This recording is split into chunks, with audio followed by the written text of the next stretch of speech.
Do you wave your terrible towel when Renegade plays? Reach for a tasty cake when JJ shouts, "He scores!" Does the sound of an F1 engine make your heart race?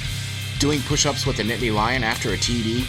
Then lend us an ear, and we will share the exhilaration of Steelers football, the excitement of Flyers hockey, the nail-biting finishes of F1, and the pride when we yell, "We are Penn State." Welcome to the SteelFlyers Show, the strangest combination of sports fandom since pineapple was put on pizza. Abracadabra, it's your host, SteelFlyers. Poof! Thank you! That is the delightful co-host, Ronies. Congratulations to the Colorado Avalanche for bringing home the cup. The Flyers have finally hired a coach, but now they are on the clock as the draft is just around the corner. Look out for Maggots and Beckett's. Silverstone is this weekend. And we would all thank you very much for tuning in and checking us out. And checking us out on all your great podcasting platforms. We'd like to thank Spreaker for bringing it to you and putting you out there on all the podcasting platforms. All you have to do is type in Steel Flyers and we will pop up on iHeart or Google or Amazon. Or you name it, Spotify, and, you know, even Apple. We're on Apple too. So please go to your local podcasting platform and type in Steel Flyers and check us out, follow us, and like us and subscribe. Yeah. Thank you very much. Really appreciate it. I think you got it all. How about that? All in one breath. Okay. We got a lot to get into here on this, the 5th episode of Season 2. Okay. And the name of this one is Colorado Takes Home Lord Stanley and More. Alrighty. I'm sorry, that was the best I can come up with. All right. Whatever. But big congratulations to Colorado Avalanche for winning the Stanley Cup. Yeah, I think somebody I know called that a long time ago.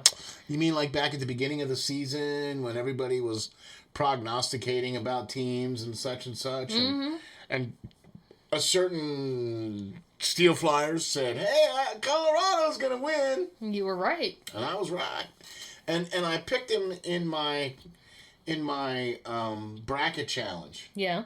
Right? So I got a whole crap load of stuff wrong. But you got the end one right. But the end part was right. Like, I picked Colorado to win, you know what I mean? So, hey, all right. I mean, I got a couple points. Yeah. But, yeah, they had the shortest road to get to the finals. Well, they kept sweeping everybody, right? Yeah, so they only played in a total of, 8 and 6 is... 8 and 6 is 14, sorry. 14 games. That's the shortest amount of games played to win a Stanley Cup. Well, they were all rested up then. Yeah. As opposed to Tampa Bay, who had full series with the Rangers. Full series with the Rangers. Not a full series with Florida. Right. They swept Florida. So Tampa Bay had a gap from the end of the second to the finals. Right. Okay. And then Colorado had a gap after every round. Yeah. They swept Nashville in the first round. Right. And then they swept the next team. So, I mean, it was like, okay. And they were just kind of kicking back, waiting for the conference finals, right? And then they swept that. Right. So, I mean, like, well, dang, all right. Geez. Go ahead with your bad self. Yep. So, then they only played 6 games. They didn't go all the full 7. They only played 6 games. Right. For the finals.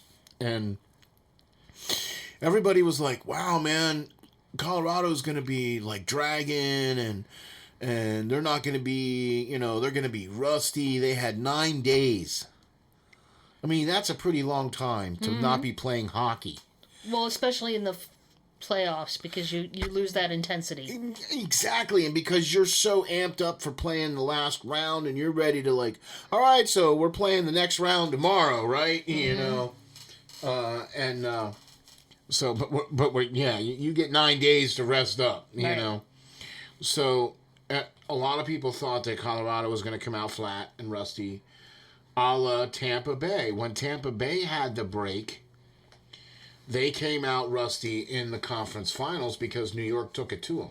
Right. First game or two, you know what I mean? And they looked a little tired and a little rusty, and you know what I mean. They had to shake it off a little bit. Yeah, because they were out for like 7 or 8 days or something crazy like that. So I mean, no matter what, it's the hardest trophy in sport to win, because look at what you have to do to win it.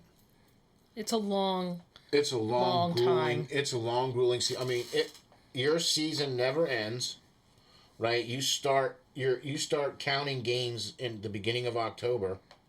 Right. And what are we now? Let's see. Quick Top Gear math, if I'm allowed to say that or get flagged or whatever. But yeah, quick math, and that's like 8 months of hockey. Yeah, that's a long time, and it's intense. And it gets even more intense once you get into the second season, which is the playoffs. Right. You know what I mean? So it's like, well, all right, geez. The playoffs started on April 29th. Did you know that? Yes. We've been playing playoffs for 2 months. Yes, that's the best part about it. Yeah, the season's for 6 months, but the playoffs are 2. I might be wrong about that. I'm sorry. No, but you get the best hockey at this time. I mean, basically at this time of the year. I'm not trying to downplay the regular season at all by any stretch. Right. Do you know what I'm saying? But because it takes a lot to get to the Stanley Cup. I mean, 82 games, that's a lot of games. It is. I was wrong. It was not April 29th. I apologize. No, it was more like May 18th or 19th. Something like that, yeah. Still, though, that's a long time. It's a month and a half of playing hockey. Right. Still at the end of the regular season. It's May 2nd. I looked it up. All Thank right. you, Google. Well, it's only off by 4 or 5 days. Okay, well. No, I said it was, what, the 18th or something, Something like that. Yeah, okay. All right. That was, what, the start of the second round, I think. Anyway, so, yeah, so we're playing hockey for 2 months. Right? Nothing wrong with quite. Not quite 2 months. I mean, almost, though. Yeah, almost. We're like about a week shy of 2 months. Right. I don't care. I'll take an extra month and 3 weeks. You know, this means, right? What? No more hockey. No more hockey. There's no more hockey! There's no more hockey! Well, you got a couple months break. Well, actually, that's not true, because we're going to get into something here a little bit as to why. First of all, the draft is coming up. That's true. And then free agency is not long after that. And I believe that free agency... Well, first of all, I believe the draft is going to be amazing.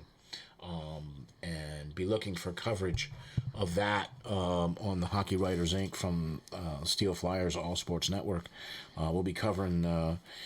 the great Lance Green has already released his mock draft 1.0 for the Flyers, and so we'll be covering that on the show this week. But we'll also be having a special guest on as well to be covering their mock draft, hopefully. So Hopefully. But those are some of the things that will be coming up. And then, yeah, we're going to have a bit of a gap there with hockey. Right. You know what I mean? So, but, you know, congratulations to Tampa Bay, or to Colorado for winning the Cup. And congratulations to an ex-Philadelphia Flyer for not only getting his name on the Cup, but in a very fortuitous way. Because he also has the fastest dent on the Cup. Seriously, I mean, that was like, it was like the first headline was, Colorado wins. Nicholas Abe Kubel drops the cup. He doesn't drop the cup he was skating around with the cup, and they were like, yeah, group photo. Hey, come over here, bring the cup. And he brought the cup, and he got tangled up in skates, and boom, down the cup went, right? Well, he went down too, you know what I mean, right? So, like, the cup landed on his hand. Right. You know, and it hit the ice. You know, so, I mean, the guy took one for the team, but picked up off the waiver wire because he couldn't work out in Philadelphia. Got his name on the cup. Well, you know. It's par for the course. Right. You know, What do they another Philadelphia Flyer that gets his name on the cup, and he's not playing for the Flyers. Philadelphia is the farm team for the rest of the NHL. Yeah, it's kind of looking like that, ain't right? Like, or at least for cup-winning teams. Yeah. At least for cup-winning teams. You know, if you want to win a cup, there's got to be a Flyer on it, or you're not winning. Yes, did you hear that? Take them away. Yeah, right, because even Tampa Bay had Brian Elliott on it, and Pierre-Edouard Bellemare was on the team, too. So Well, the Rangers had who? Justin Braun. There you go. Right? You know, and Florida obviously had Giroux and Haig and Gudis. Right. I was going to say smoked cheese. And Bobrovsky was also an ex-Flyer, too. Right. So, I mean, anyway. So, speaking of Flyers. Yes. Since we're on the hockey kick. They have picked a coach. Yeah. And that's all I have to say about that. That's all you have to say about that. And the 23rd coach of the team is John Tortorella. Man, I'll tell you what. Oh, no. You know... Here we go. Do you remember that movie, Men in Black? Yeah. Right? And great movie. Great flick, right? Before Will Smith lost his mind. Anyway. And do you remember when the big giant bug discovered that there were spaceships in New York? Right? And he hopped on a spaceship thinking he was going to escape. Mm-hmm. Right? And Will Smith and Tommy Lee Jones's characters, you know, J and K, shoot him down. Right. And the spaceship lands and crashes right in front of him, right? And he gets out of the spaceship, and the first thing he says, "Oh, you idiots!" Are you? Is that lengthy description supposed to mean that you think this? Oh, you idiots! Bad choice. Good gravy! I feel like just walking up to them with a big giant rubber glove filled with... No, you don't. No. We would never... Filled with whipped cream. We would never hurt another human being. And just grab a hold of it and just squirt it on. No, I'm just... Anyway, I would never do that. But I would like to walk up to them and just hang a big giant wire hanger of a question mark on them. And just be like, what are you doing? So can I ask you a question? Yeah. You ready? Yeah. We're sitting here next year at this same date. Next year? Same time, same bat channel, whatever. Right. And the Flyers have had a great year. Are you going to change your mind? Okay, so...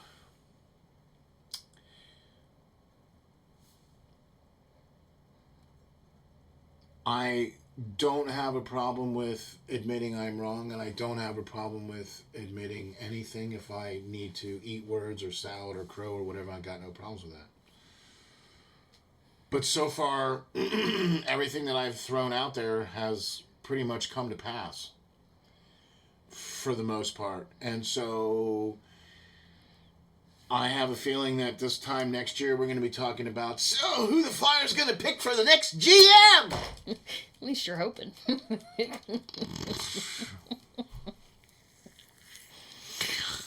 I really thought that they were going to hire Rick Tocchet just because that was the mentality that the front office and management and ownership was projecting. Like they were going to just completely dip into the nepotism once again and bring back, Rick Tocchet as the coach. And then when I saw that they were, interviewing Barry Trotz, and I was like, all right, yeah, he would be, I'll take that all freaking... Where did he end up? He ended up... I forgot. Hanging up the whistle for this year. Oh, he's not going to do anything. He's not going to coach this year. Okay. And deep respect for Barry Trotz. He's going to be taking care of family this year. That's why he bought the house in Nashville. So, anyway, he's not going to coach this year, and from what I understand, he was offered a really lot of money from Philadelphia because, I mean, they had a blank check. I mean, this is Chucky's last hire here, man. He's got to be swinging for the fences, right? Right. He's got to be swinging for the fences when it comes to the draft. He's got to be swinging for the fences when it comes to the. He's got to do something. He's got to be swinging for something, because let me tell you something, buddy. This team scored 61 points. What? You got no Giroux. You got nobody waiting in the wings to come in and take his place. You got... I'm so blessed and so lucky that I get to have conversations and do shows and get to learn from the Emmy Award-winning Jim Jackson as a broadcaster, and get to do shows, and I get to hear, his opinion, somebody who's that close to the team. And it's very interesting how everybody has a different opinion and how everybody looks at things. Do you know what I mean? Right. Everybody kind of sees everything in their own lens. Perspective. Right. Exactly. Right. So he sees the team from a different kind of an angle and perspective than, say, the rest of us. Yes. Because he's got a bit of a different view and a bit of a different angle and a bit of a different insight. He gets to talk to the coaches and players, not so much the last 2 years, but he does get access to that, or it did have access to that at one point. So I have a feeling that's going to come back around again, where he'll get to talk to the coach. Yep. The pre-game, he'll talk to the coach. Right. You know what I mean? And get some insight and stuff like that, and lineups and, whatever. So it's really interesting to hear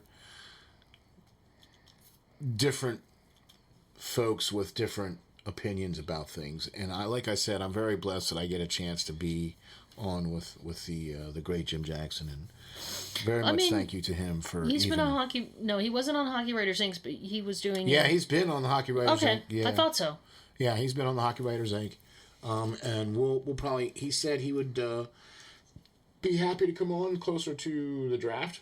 Mm-hmm. So we're getting close to that point here. So be looking for that as well too. We got a lot of stuff coming up here for the Hockey Writers Inc. So be checking that out. But I want to get back to this whole John Tortorella thing. And you said about if this time next year, if the team is winning, am I going to eat crow? And basically, no, I didn't say eat crow. I said, are you going to? Yeah, you did. I saw that smirk on your face. Let me just say this, okay? There are going to be some inadvertent good things that are going to come out of this. Yeah? Yeah. Like what? So the team is going to quickly learn who's going to be buying in to the Tortorella system and philosophy and way of life, and who ain't. And if you ain't buying in, you ain't going to be on the team. Okay? I'll give you an ice cream cone if you don't say ain't again. All right. I promise I won't say it again. Because I like ice cream. By the way, that was Andy Griffith reference. Sorry. Oh, I'm sorry. That was just too perfect. But you know what, though? It wasn't strawberry. No. No. Sorry. 10 gallons. 5 for each tonsil. Each tonsil? Yep. Yeah. In this heat? Yeah. Anyway. I would have talked you down to a can of Spam. And a can of Spam! Anyway. You're going to take all that. Yeah, I'm going to take all that. Anyway, so... there's some of the good things that is going to come out of the Tortorella hire is you're going to find out who's going to buy in and who isn't. Right. Okay? And if you're not buying in, you're not going to be on the team. And I equated that to what Mike Ditka did in 83, I think it was 83 when he came in as the coach of the Bears. Right? The Bears. The Bears. Right? And he came into the team, and I've heard and read and seen multiple stories and documentaries, and from the man himself, say this on numerous occasions, where he walked into that locker room, and he said, "Man, it's great to be here, and we're going to go make it to the Super Bowl, and a lot of you guys aren't going to be here." I mean, came out and said that right off. That was the first thing that the guy said. Jumped into the locker room, first thing he said. "How you doing? Great to be here, guys. I'm proud and honored to be coaching of the Chicago Bears, and we're going to make it to the Super Bowl. And a lot of you guys ain't going to be here to do it." That's really mind-blowing that he already knew that a lot of them weren't going to make it because they weren't going to be able to do what... I mean, just the... 60% of the team was turned over. And in 2 years, bang, they were in the Super Bowl, winning it. Not just winning it, but crushing it. They almost went undefeated that year. I remember. No, but I'm just saying, though, like, what that's what I'm saying, right? No, but that... Okay, we won't get into that discussion, but that was But I'm more equating Buddy this- Ryan than it was Mike Ditka, but okay. It was Buddy Ryan's defense that won it. Who hired Buddy Ryan? It doesn't matter. Who hired Buddy Ryan? Mike Ditka and the There Bears you go. There themselves. You go. There you but it was more his influence than Mike Ditka. I will give you that it was the Bears' defense, because defense wins championships. But with sweetness and Timmy Brown and McMahon and the offensive line that they had and the offense that they had, I think I still have a copy of the Super Bowl Shuffle on VHS somewhere. Yeah, baby. It's probably in my brother's garage. All right. But what I'm trying to say is I'm equating it to that. Okay. Where I think that's kind of what's going to happen here in Philadelphia, because there's going to be some players, and I'm hoping that there are some players that get called out and suddenly find themselves. I'm not hoping for a player to not be on the team. Right. I'm not hoping You're for a hoping for a little more accountability. I'm hoping for a lot of accountability, because that's exactly what Tortorella is. His name is John Ego Accountability Tortorella. Mm-hmm. Okay? You notice how I slipped that first one in, right? The ego? The ego, Yeah. right? Because I'm going to tell you what, okay, Rome was not built in a day, and you're not going to be able to fix this team in one day. Meaning you're not going to be able to have one coach come in and be able to be the answer and everything's going to be hunky-dory. Because there's a lot of ifs with this team. If Couturier comes back healthy, if Ellis comes back healthy, if Hayes comes back healthy, if all these guys buy into this team, all of the Frosts, the Sandheims, the Radcliffes, I just keep going and going and going, and it's like, really? Can we finally get rid of these guys already? We'll see. Because I have a feeling that there's going to be some headbutting going on between some players and the coach. And there's going to be some guys that, look, either you're going to play the way the coach is trying to help you play to win, or you're not going to be on the team. Right. And I have a feeling that there's going to be some players that some of the fans are going to be disappointed to see on that list of guys that ain't really buying in and ain't going to be part of the solution in Philadelphia going forward. Okay. Does that make sense? Yep. Okay.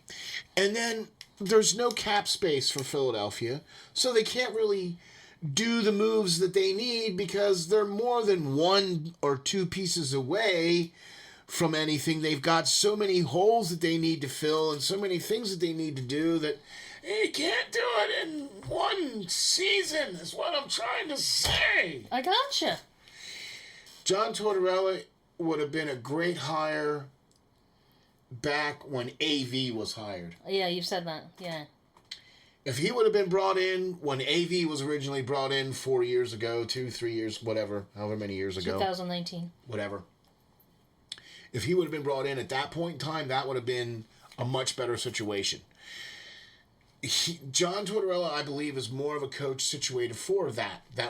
Being that one or two player off, having a set amount of superstars on the team, having an established good goaltender on the team. You know, everywhere he's gone, he's had that. Right. Do you know what I mean? And so that's not the case here in Philadelphia.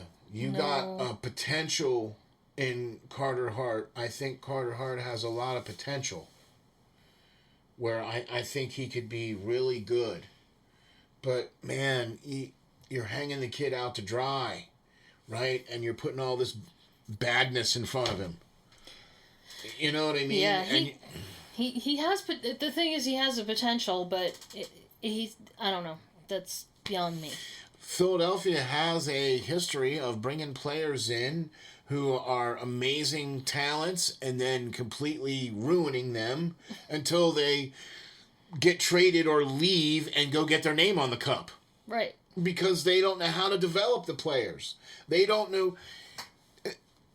For whatever reason, I don't get it. I just don't understand how you can get such talented players and then within 2-3 years they're not even playing on the team anymore. Or you've had a talented player forever and could never do anything for him. You know what I mean? You can't put the team around him to help him get to where he wants to be, so he's got to go somewhere else.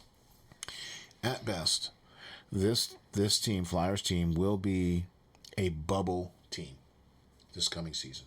At best. That is best case scenario. Right? That actually means that Chuck doesn't get fired.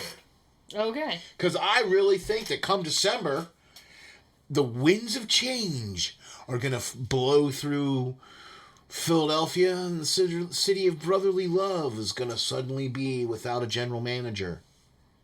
Because this team is going to be bad. Okay. I mean, that's what you're saying. I'm just seeing what I saw.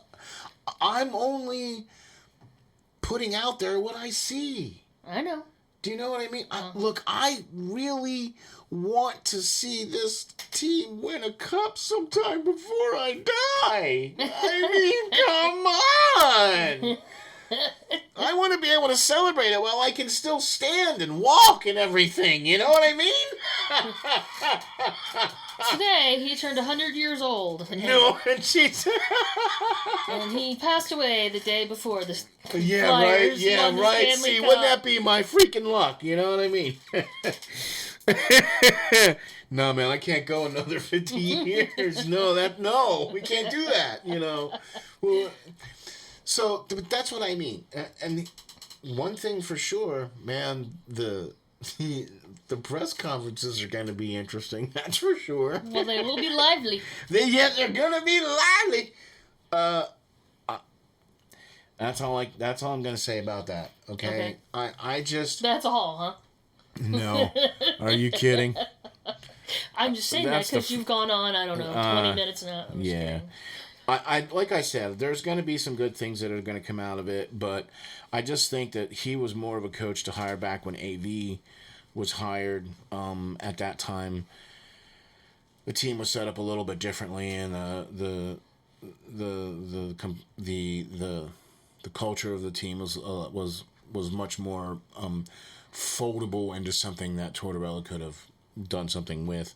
He really has to redo the culture in Philadelphia, and I really think that this team basically needs to just they need to just come out and admit that it's as a rebuild and blow it up.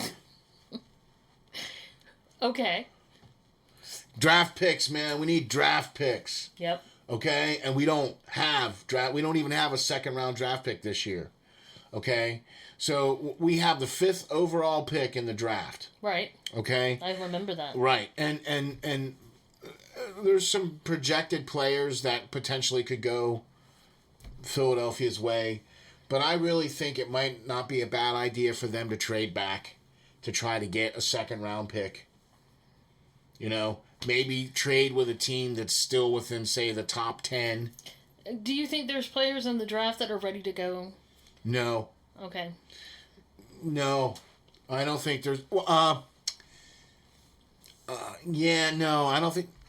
No, there's no play. There's some players that still.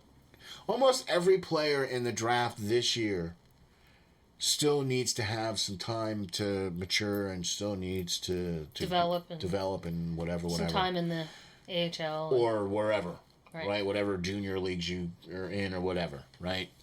Next year, I think you're going to see more of. And look, there's going to be a lot of NHL starters in the draft this year. This is going to be one of those years where you're not going to get that Connor McDavid type player. You know what I mean? You're not going to get that Austin Matthews type player. You're going to get. I don't know what that means. Where they score 50 or 60 goals a year. Okay, I see what you're saying. You're not going to get that type of player, but you're going to get a lot of guys like, say, Rod Brindamore, who show up to work every day and do the little things right. You know what I mean? And are good starting NHL all-star level players. Gotcha. You're going to see a lot of guys come out of the draft this year. But they need that. But they need that year or two or whatever to get there. Yeah.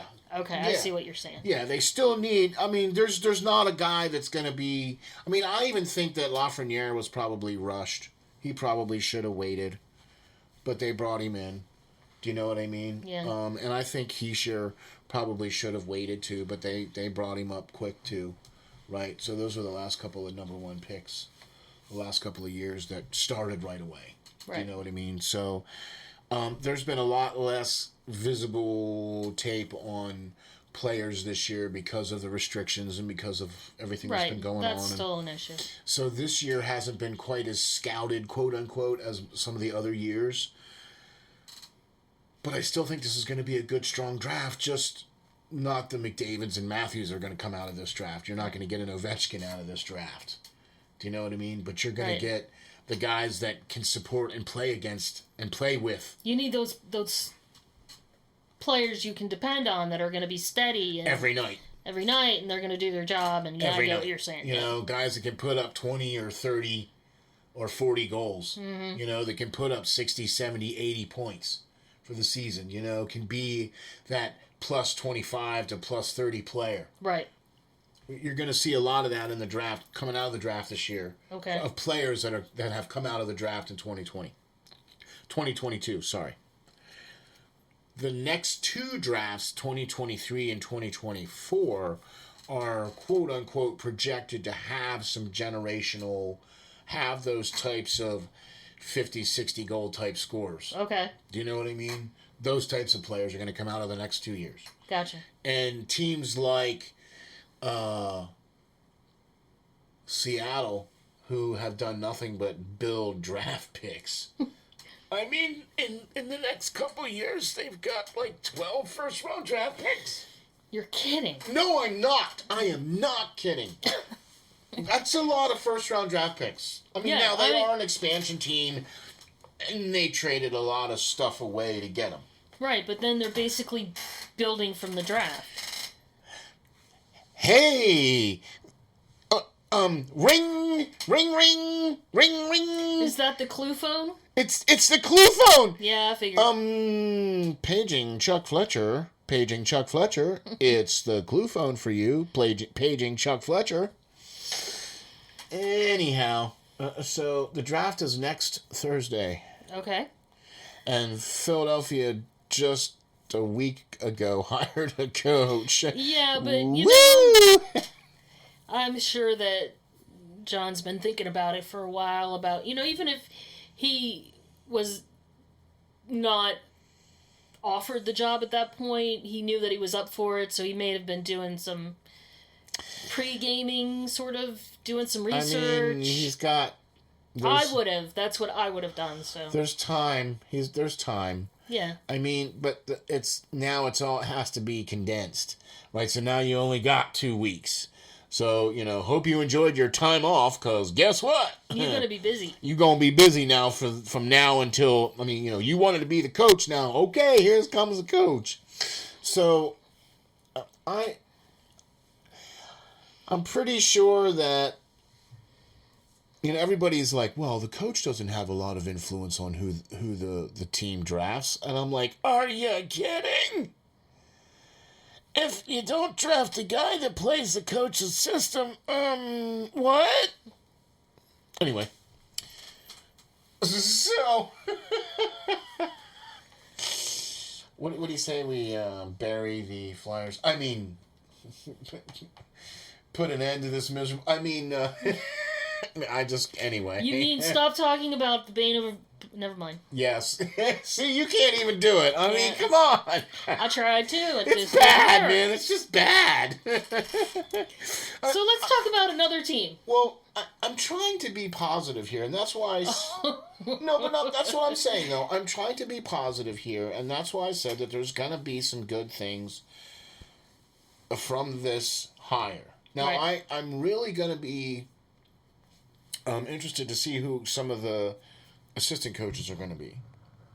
That's true. Okay, I'm really interested in who some of the assistant coaches are going to be.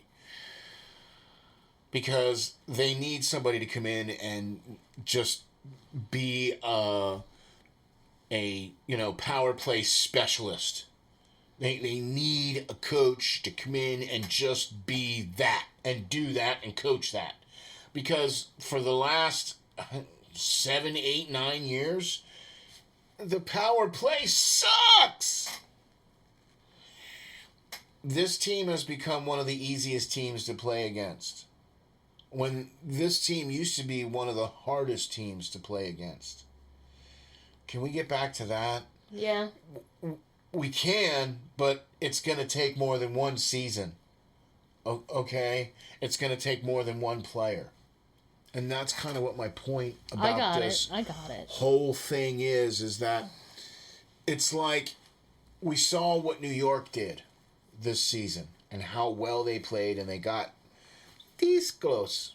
Yeah. This close, right? Mm-mm. So they are 1 or 2 steps away, in my opinion, from winning the Stanley Cup. And if they were looking for a coach right now, Tortorella would be the guy to go in there and help get them across the finish line.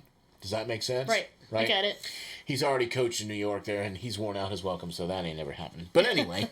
It just amazes me, the shuffling of coaches in the NHL is just like... I find it amusing, because it's like, who's the coach? Oh, no, wait, he's not the coach anymore. Oh, wait, he's not the coach anymore. Yeah. Oh, he's the coach for this team, this team, this team, this team, and this team. Right. You know what I mean? But, look, Tortorella's got 2 Jack Adams. Okay, that's Coach of the Year awards. I know. He's got 1 Stanley Cup ring. I've never said that he was a bad coach. He's just not the right coach. For the situation in Philadelphia. Right. Correct. Gotcha. Okay. I was never a fan of how he handled his press conferences or anything like that. I always really felt that it was all about him. And that's why I called him John Ego, because that's why I think that he took this job. I mean, he's only getting paid $4 million a year. Yeah, only. But that's not anywhere near the highest paid coaches out there. Right. Do you know what I mean? And he's like, yeah, I feel like I'm the right man for the job at this city at this time right now. Well, he's got a Philly attitude, so, maybe that'll help. And he is from back east. Right. So, I mean, but that's where that ego comes in. You know what I mean? And it's like, I don't know if I really want somebody that thinks they can come in here and fix it in one season. I don't know if I just... It can't be fixed in one season. That's what I mean. So, all right. Now we can put it to bed now. I'm sorry. Take a deep breath. Count to 10. Yep. Boy, October sure's gonna be interesting, ain't it? There you go with the ain't it again.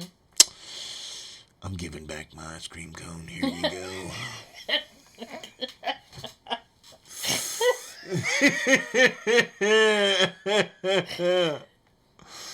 All right, so speaking about ice cream cones, you're not going to get one here at this particular point in time when the Pittsburgh Steelers take to training camp the July 28th at St. Vincent's. Yeah, we talked about that last time. I know. I'm excited. We're excited about that. It's going to be good to have some home cooking again, back where they should have been last year, for training camp. Oh. And I think that was a major. I think you're going to see some differences in the team this year. Obviously. From them being in training camp from St. Vincent's. Yeah. Okay, I think there's going to be some differences there that you didn't quite see from having the training camp at UPMC. Okay. Okay. And so everybody looks good in shells. Everybody looks good in, shorts and helmets, right? Because they've had some mini camps. The beginning of June there, the end of May, the beginning of June. And now there's that little break now between, the OTAs and mini camps to training camp. Right? So they get that month off. Okay. So here's my question about the Steelers. Yeah. In the 2022-23 season. Yeah. Who is going to be quarterback? Probably out of the gates, I'm going to say Trubisky. It's his job to lose. Okay. I think it's his job to lose. That's what we talked about last time. I think that we thought it would be Trubisky. And he was brought in. I mean, gosh, even 5-Star and I talked about this too, where there's going to have to be that bridge quarterback. Yeah. Do you know what I mean? After the retirement of Ben, until the next guy that comes, you're going to have that guy that comes in that's that bridge guy. He's the equivalent of the rebound girlfriend after your girlfriend dumps you and before you meet your wife. Yes! Yes! That's perfect! It's the girlfriend right before you meet your wife. Exactly. That's exactly right, because maybe I'm hoping that they're trying to use some things as trade bait later. I don't know what's really going on. All we know is that season starts soon. I think we're down to 77 days now. I think August something is when the first football games come. Yeah, the beginning of August is the Hall of Fame game. Right. And then the week after that is the start of the preseason. Right? Right. Okay. And then so the first weekend of September is not that far off. And once you get to training camp, that's the end of July. You know what I mean? That's only a month from now. You know what I mean? So like I said, that's that month gap between, OTAs and mini camps and all that to the time when the guys have to report to St. Vincent. And I believe it is Trubisky's job to lose, but here's what I think is going to happen. I think that we're going to see a changing of the guard. Because obviously Roethlisberger isn't there anymore. But I think you're going to see Kenny move into the number 2. I think he's going to supplant Mason Rudolph. His drafting this year, I believe, cemented Mason Rudolph to being either third string or practice squad guy. And then they went out and drafted another quarterback. Yeah, I don't understand that. Well, that pretty much then cemented the fact that Mason Rudolph was either going to be trade bait, the fourth arm, and we'll thank you for your services, and you'll be waived at the end of training camp and or whatever. I mean, that's what I think is going to happen. I feel bad for Mason Rudolph because he does have talent. He has the ability. But Well, I disagree. I think he because has... if he had the ability... I think there's some other issues involved with him that he just can't get out of his own... I've said this before. He can't get out of his own head fast enough to throw the ball fast enough, and I think if he had been developed a little bit differently, maybe he could have... Or even completely or totally? That could have been adjusted. That's just me. I don't know anything about how they do that. But... So... That's a really interesting point, because if he would have been coached up, he probably could be a starting quarterback right now. But I don't think he was brought up real well, and he didn't. I mean, I guess learning under Ben Roethlisberger isn't a good place to learn because he obviously didn't learn, or whatever the deal was. Right. I also think, too, because he wasn't a first-round draft pick, he was like a fourth-round guy. Mm-hmm. I'm going to be interested to see what this Kenny Pickett can do. I've seen his college. I've seen him play in college. Okay. Okay, and I've watched some games where he pretty much put the team on his back and won the game. And that's good to see, but the problem is that, and the kid's got a rocket arm. I mean, he can make all the throws, but is he good enough? Right. Some guys just... They can't play the music. Right. You got the arms and the legs and the fingers and the toes, and you lift all the weights and you eat all the right foods, but you just can't play the music. Right. I mean, just people that just are like that. Right. You know what I mean? I get And it. that was a great analogy, though. And that's kind of what I think is going on with Mason Rudolph. I think so too.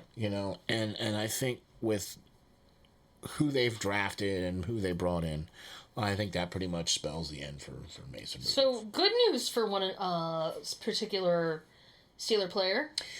Congratulations to Alex Highsmith and Alyssa Highsmith for their wedding nuptials this past weekend. So It was a good weekend. It was nice out. yeah, so congratulations. I believe they're from North or South Carolina, can't remember which, but yeah, and the Highsmith Foundation, got to go check that out. It's the highsmithfoundation.org, I believe it is. So, Okay. but yeah, congratulations to the wedding. And so,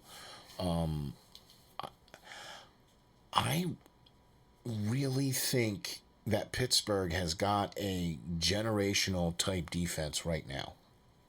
They just need to put it together. And they need to have a guy who can put it together. And Butler wasn't it. And he's gone now. He retired. Right. So now it's going to be Brian Flores. Well, here's the thing. Here's one other thing I want to say about the defense. T.J. Watt is our player, our defensive player, right? He's the key. Yes? Yeah. Okay. He's not exactly healthy or young. So if they're going to get it together, they need to get it together fast because he's running out of time. Well, this is only going to be his 5th year. I know, but he was out how long last year? And yeah, he did miss quite a bit of time, and he even missed time at the beginning of the season too. So it would be nice if we could get him on the field for all 16 games or 18 games or however many games they're going to play. He hasn't played a full season the last 2 seasons. That would be nice if we could get him out there for the full season. That would be great. Coming into the year after he signs the big contract, now the money kicks in. Right? So, now he's making bank, right? Because his contract kicked in March 1st. Okay. Right? That's the beginning of the NFL year, right? And, but somebody else making bank was Minka Fitz back up the Wells Fargo truck, Patrick. And he signs a massive deal for $18 million a year. Holy moly. Right? So now that's 2 players on the list that are the highest defensive players. They better step up. So that's T.J. Watt and Minka Fitzpatrick, right? Mm-hmm.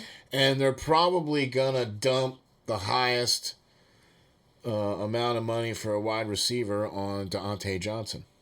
Is he worth it? Do you think that's a good choice?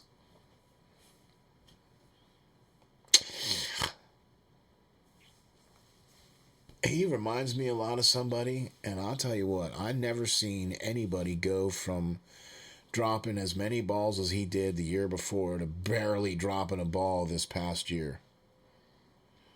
Would I like to have seen him have another year under his belt before he starts demanding that kind of money? Yeah. Because this is really, this is only, I think it's his 4th year. So he's still on his rookie contract. Is it really? Yeah. Wow, I didn't realize that. Yeah. So to be demanding that kind of money in this short amount of time, and you haven't really been at the top of the mountain yet, you know what I'm saying? So I don't think he's worth that kind of money. I mean, do I think he's worth double digits? Okay.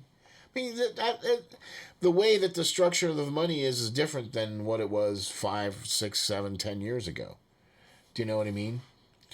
That $12 million a year contract that they were paying guys back then is not the same contract now. Now you got to be paying guys $18, $19 million a year now. You know what I'm saying? Right. I know what you're saying. The way the the money and everything goes, and that's just how it is.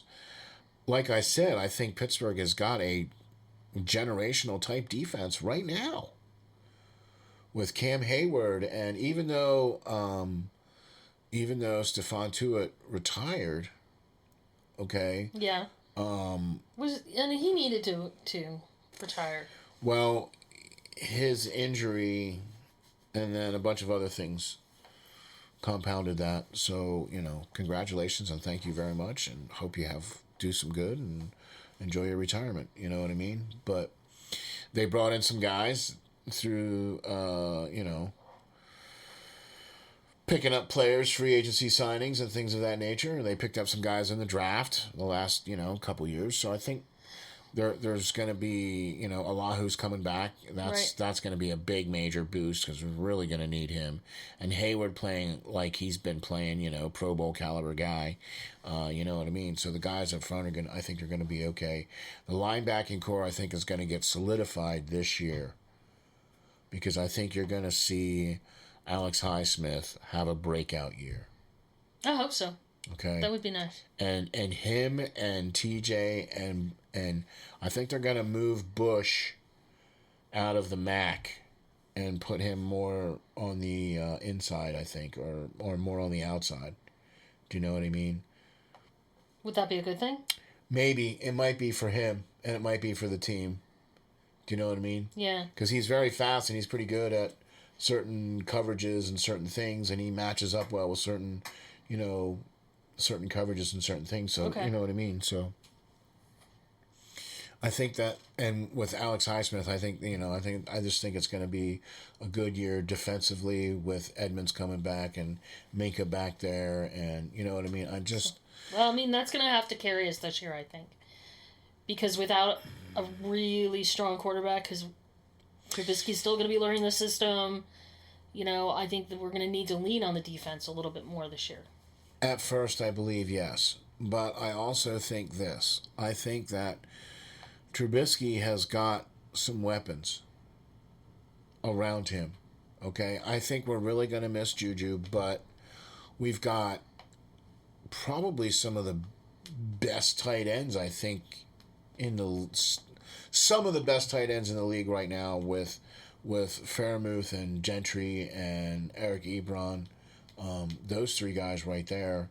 And then I also think with Chase Claypool, I think a bit of maturation is going to happen for him this year. I'm really hoping. Hope so.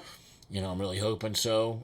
We really need him to fill them over the middle shoe. I need you to come down with them balls instead of, he wins the 50-50 battles, but I want you to come down with the ball.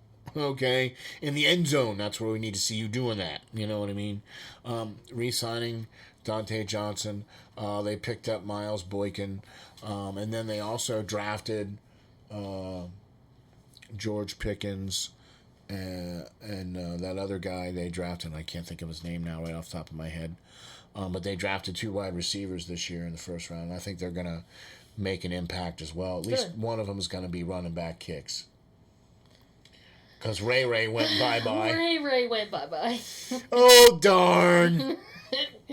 Here's the thing, though, and this is why I'm saying, because Pittsburgh does have some weapons. And then, of course, Rock to the Naj. Can't forget him, right? Come on. Jeez. That dude is just... I like what they're calling him. What? Beast Mode 2. No, I like it because 2.0. Yeah, because he's playing at like 230, right? And he's a big dude, and he just runs over people. I like guys that run over people. Especially if they're carrying the ball. Especially if they're carrying the ball and they're running over people. And he's one of them guys. So Trubisky, I think, is going to be a lot more mobile than what Ben was, obviously, because Ben was basically a 39-year-old statue back there, but he's going to be able to be more mobile, and you're going to be able to see them use more of the Matt Canada offense this year. You know what I'm saying? Do you think Trubisky fits Matt Canada's system better? All day long. Okay. Than anybody that's been on the Steelers since he's been offensive coordinator. I mean, better than Ben, because, like I said, Ben was basically a statue. The only thing that Ben had going for him was that he could get rid of the ball so quick. Right. And he could throw the ball. And it didn't take, he could get rid of the ball real quick, and he could also chuck it 60 yards, Right, exactly. So, it's not very often you have a Hall of Fame quarterback back there chucking the ball for you. Yeah. So, let's talk about Maggots and Beckett's. By the way... Maggots and Beckett's, huh? Maggots and Beckett's. And we're not talking about bugs or, no. It was named for Maggot Moore at Silverstone. By the way, that is the Formula One race this weekend at the famed British Grand Prix in Silverstone. Yay! And it was a converted World War II runway, was the Silverstone circuit. Right. Mm-hmm. It's also one of the oldest circuits, one of the original ones that they did back, they started in 1950. And Monaco has been on the calendar every year since 1950. It was one of the first tracks they went to. Well, yeah, and then Silverstone, right? And then Monza, the original Monza. Okay. Which was like 6.5 or almost 7 miles. The track with the high bank curve that you still see the curve there. It's right next to the Curva Grande, right before you get onto the straight there in Monza. Mm-hmm. But so yeah, the British Grand Prix, and it seems that a certain driver for the Red Bulls seems to be pulling away from the pack here a little bit. Yeah. Yeah, Verstappen won with the Grand Prix of Canada last time, and good race. It was nice to see Ferrari finish. Both cars finished. Yay! All right, both cars finished. In the points too. In the points, yay! I mean, look, at the beginning, the first 5 races in the beginning, Ferrari was leading the Drivers' Championship, and Leclerc was leading the Drivers' Championship. And now that's not the case anymore. Now, where Verstappen is now leading the Drivers' Championship, and Red Bull is now leading the constructors. But I think over the next couple of races, I'm hoping we can see Ferrari put it together. I think they're having some technical issues that they're addressing. I'm hoping. Yeah, because we had some engine failures and I think the one where in Azerbaijan, where he was leading, he pretty much had the race sewn up, and this car died. Yeah, that had to be heartbreaking. Yeah, and almost every. Well, I've seen a lot of really good drivers. Like I've seen that happen to Kimi. I've seen it happen to Vettel, Alonso, Lewis Hamilton. Everybody has it happen. Everybody's has had it happen where they were leading the race and then suddenly then there's no more car. You can't really win a race unless you're Lightning McQueen and you hop to the finish line. Yeah, unless you're Lightning McQueen and you can hop to the finish. finish line. Whoa. That just freaked me right out, man. Sorry. Random reference. But yeah, Formula One cars aren't alive. I know. Okay. They don't have eyes or anything. Do you know the theory about Pixar about why cars can talk, why they can talk in cars? I don't know. Tell us. There's a whole big fan theory about how there was like this uprising of machines and they overthrew. Look up fan theory about cars. It's funny. Oh, okay. I thought we were going to be regaled, but apparently not. not. It's too long and too complicated to go into right now. All right. Well, there you go. So, be looking for the British Grand Prix at Silverstone this weekend. For all of you Formula One fans that get your heart racing and pounding for those exciting finishes. For sure. So, be looking forward to Silverstone. And I imagine it'll probably be raining at some point. Because it's always raining. Always raining. You know, looking forward to Steelers at St. Vincent's. That's July 28th at St. Vincent College for the training camp to begin for the Pittsburgh Steelers. Also, congratulations to the Colorado Avalanche for winning the Stanley Cup. First time they've hoisted the cup since 2001. That's funny. Yeah. With, I believe it was it McKinnon? Or McCarr, one of those two guys won the Conn Smythe. Okay. For the MVP of the Stanley Cup. Gotcha. Yeah. And also, big props to Nicolas Aube-Kubel for the fastest dent in history to the Stanley Cup. I mean, they didn't even get it off the ice from when they were first handed. I mean, it was not even 20 minutes old, and there was already a dent in it. You know, all right. But I wouldn't trade that for anything in the world, man. I would drink out of that chalice all day long. Exactly. So, congratulations to Colorado for winning, for sure. Philadelphia Flyers picked John Tortorella as the 23rd coach, and the NHL draft is coming up here on July 7th and 8th. In Montreal is where the draft will be this year. So I'll be looking forward for that as well too, and also be looking forward to our next episode. Yes. So thank you very much, Ronise, for all the great, wonderful insight. You're welcome. And we're looking forward to the next episode of the SteelFlyers podcast.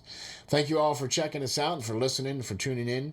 Just remember, folks, you can check out Spreaker. They are the ones that bring you all the great podcasting platforms that you can find the SteelFlyers podcast on. From Apple to Google to Amazon to Spotify, you name it, we're out there. All you have to do is type in SteelFlyers podcast in all of your podcasting platforms and you will find us. Please hit the 5 stars and hit the like and the subscribe and follow us. That helps to get the show up there. So thank you all very much to that. We'd like to thank you to the Overview Effect for providing the great music. Once again, you can follow me on Twitter at SteelFlyers52, and you can check out all the great, wonderful talent and work from all of us at the SteelFlyers All Sports Network at www.steelflyers.com. Thank you all very much for watching the SteelFlyers podcast. We'll be back next time. Just remember, folks, stay safe, stay strong, and hang tough.